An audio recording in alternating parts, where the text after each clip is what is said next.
yang ada kurma di dalamnya, maka rumah tersebut tidak akan kelaparan, orang penghuni rumahnya ya. Kata Nabi seperti itu. Maka tidak hanya di Ramadan seperti ini, saran saya, di luar Ramadan pun Anda siapkan kurma di rumah. Dan buatlah salah satu minuman kegemaran Nabi yang namanya nabis. Nabis itu apa? Kurma yang direndam dalam air. Ya, berapa jumlah kurmanya? Itu sekitar 3-5, ambil yang ganjil-ganjil aja. Anda ambil kurma dalam sebuah air, ya air sekitar 600 ml boleh, atau mungkin yang lebih besar, atau seperti yang 1 liter juga boleh. Itu Anda masukkan kurma sekitar 3, 5, atau 7. Cemplungin kurma ke situ. Itu Anda lakukan itu di sahur, di buka puasa. Waktu buka puasa Anda rendam semalaman, masukin kulkas, lebih bagus. Waktu sahur nanti, menjelang-jelang sahur, Anda bangun sholat malam, tahajud jam 3:30 gitu ya. Anda keluarkan dari kulkas dan Anda minum itu dulu. Minum nabis itu dulu. Kalau nggak punya kurma, gimana caranya? Anda bisa pakai buah. Buah apa? Buah apa aja? Melon mungkin, pepaya boleh, atau nggak ada timun juga boleh Anda rendam situ. Ya. Tapi asalnya bagusnya pakai kurma. Itu Anda minum tiap hari, bos sekalian. Kalau Anda minum ini tiap hari, bos sekalian, maka emah Anda insya Allah akan hilang. Susah buang air besar Anda akan hilang. Ya, plak-plak di usus yang nempel di sana pun insya Allah akan hilang dengan itu. Ya, nanti terus sahurnya gimana? Bukanya gimana supaya kita dapat manfaat yang sama? Nah, saya kasih tips namanya probiotik waktu sahur, waktu berbuka. Caranya gimana? Habis Anda makan kurma waktu berbuka atau minum air putih untuk membatalkan ya.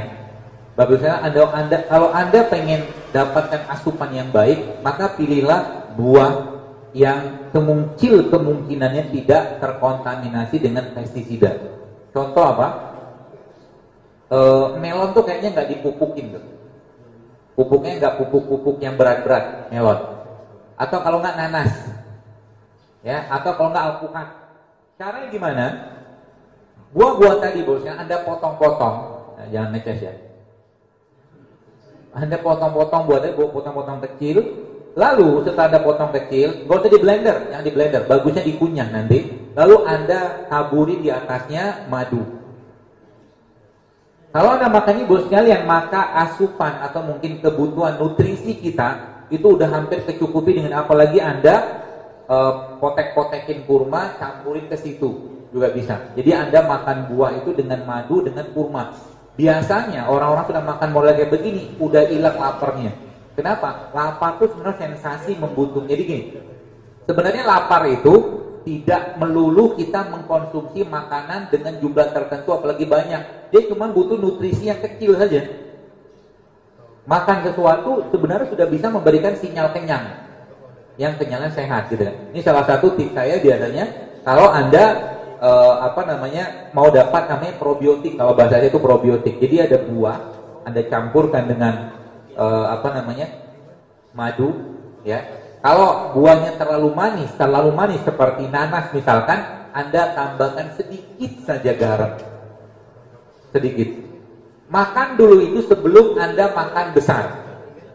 Biasanya kalau Anda sudah makan ini, makan besar udah nggak selera lagi. Kenapa? Udah kenyang kok itu. Ya. Jadi biasakan bulan Ramadan ini bos sekalian, jangan lagi bahasa saya itu nyampah lagi lah, jangan nyampah lagi lah. Sayang. Supaya apa? Kita niatkan untuk badan kita jauh lebih sehat sehingga amal ibadah ataupun ibadah kita jauh lebih baik. Ya. Lalu apalagi terakhir, saya pribadi tidak menyarankan terlalu banyak minum jus. Saya pribadi ya. Kenapa? Minum jus itu enggak melatih enzim di mulut. Tapi Anda bisa dapatkan manfaat dari jus tanpa Anda minum jus. Caranya gimana? Namanya dalam ilmu gizi itu, ya kalau Nabi namanya nabis. Tapi kalau kita mau bikin dalam bentuk yang lain, Anda bisa bikin rendaman sayur dan buah dalam satu tempat. Misalkan Bapak Ibu punya teko beling ya, atau beling kalau bisa jangan logam, beling gitu. Anda masukin air, lalu Anda potong-potong buah-buah tertentu seperti semangka ada stroberi atau pepaya seperti itu. Lalu Anda tambahkan lagi dengan sayuran, contoh misalkan kol gitu ya, bukan kol, apa namanya, lobak ya, atau timun juga bisa. Pokoknya sayur-sayur hijau lah, Anda cemplungin situ, Anda jadikan minuman di waktu berbuka dan waktu sahur. Lihat nanti bagaimana respon tubuh Anda. BAB Anda akan lebih lancar, Anda akan lebih fresh, dan wajah Anda akan lama-lama akan jauh lebih muda. Oh, senyum-senyum aja gitu. Saya lihat ya, wajah saya dengan beberapa teman-teman saya yang seusia saya, SMA, kuliah gitu, SMA terutama saya lihat tuh, wajah mereka tuh tua-tua banget. Entah apa yang dipikirin. Uban banyak banget. Uban tuh tanda-tanda apa? Tanda-tanda penuaan. Maka Nabi SAW, Rasulullah itu kalau Anda baca, saya baca di Syama'il Muhammadiyah itu, ternyata Nabi itu disebutkan ketika beliau SAW meninggal dunia, ubannya itu ada yang menyebutkan 2, ada yang menyebutkan 5, ada yang menyebutkan cuma 20. Dikit banget loh itu. Kalau orang ubannya sedikit, otomatis berarti asupannya benar. Kenapa asupan benar? Karena semua dimakan manusia, pilihannya cuma 2. Dia jadi penyakit atau dia jadi obat.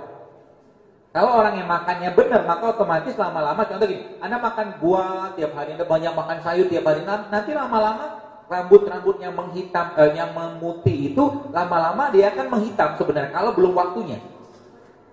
Nah, banyak orang zaman sekarang umur 30 tahun, kepala sudah penuh dengan uban. Ya kalau 60-70 tahun sudah maklum lah. Maksudnya itu umur-umur muda, itu kadang-kadang ubannya banyak banget.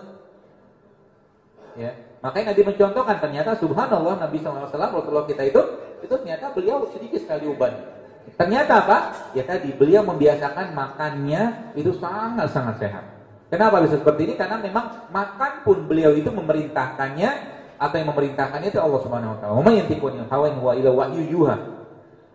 Waktu beliau melihat sahabat beliau sallallahu alaihi wasallam makan biawak, Nabi makan nggak? Nabi tidak makan, tapi Nabi membolehkan. Jadi kalau Nabi membiarkan, itu dalam bahasa fikihnya Nabi membolehkan membiarkan. Ya. Dengan cara membiarkan. Tapi Nabi nggak makan.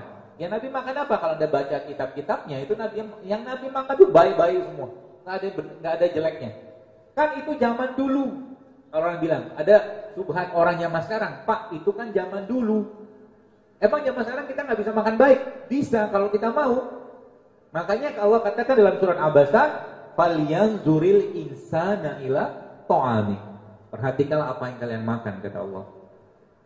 Perhatikan. Ketika Anda makan sesuatu, Anda langsung filter. Yang saya makan ini halal enggak? Yang pertama. Yang kedua, yang saya makan ini thayyib enggak? Thayyib itu apa? Alami enggak? Kalau enggak alami, jangan dulu lah. Cari yang alami dulu. Jadi usahakan 80% yang masuk dalam tubuh kita satu hari itu adalah makanan-makanan yang sehat. Dan inilah bentuk pola kesehatan dari Nabi SAW. 20%-nya silakanlah kalau mau nyampah. Kalau mau nyampah. Ya kalau di rumah Anda mulai membiasakan pola gimana? Kalau bisa gorengan diganti dengan rebusan. Misalkan. Bisa nggak? Bisa kan, masalah kebiasaan aja. Makanya orang-orang zaman dulu yang hidup zaman dulu ya, mungkin kakek-kakek kita, yang kita, mereka awet-awet Pak Bu, sehat semua.